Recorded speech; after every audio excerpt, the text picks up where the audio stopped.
ചങ്ങരംകുളത്ത് നിന്ന് വിനോദയാത്രയ്ക്ക് പോയ ടെമ്പോ ട്രാവലറും കാറും കൂട്ടിയിടിച്ച അപകടം.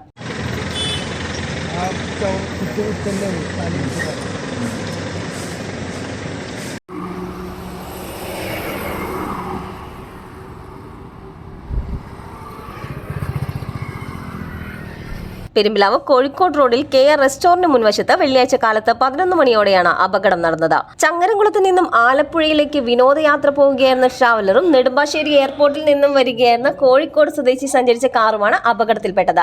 കാർ ഡ്രൈവർ കോട്ടയം കുമരകം സ്വദേശിയായ 35 വയസ്സുള്ള പ്രവീൺ കുമാർ, ട്രാവലറിലെ യാത്രക്കാരായ ചങ്ങരംകുളം മുതിനിപ്പറമ്പ് സ്വദേശി 43 വയസ്സുള്ള സന്തോഷ് എന്നിവർക്കാണ് പരിക്കേറ്റത്. ട്രാവലറിൽ സ്ത്രീകളും കുട്ടികളും അടക്കം 15ഓളം പേർ ഉണ്ടായിരുന്നു. അപകടത്തിൽ പലർക്കും സാരമായി പരിക്കുകൾ െങ്കിലും ആരുടെയും പരിക്കുകൾ ഗുരുതരമല്ല. പരിക്കേറ്റവരെ നാട്ടുകാർ ചേർന്ന് പെരുമ്പിലാവിലെ അൻസാർ ആശുപത്രിയിൽ പ്രവേശിപ്പിച്ചു. അപകടത്തിൽ 2 വാഹനങ്ങളുടെയും മുൻവശം തകർന്നു.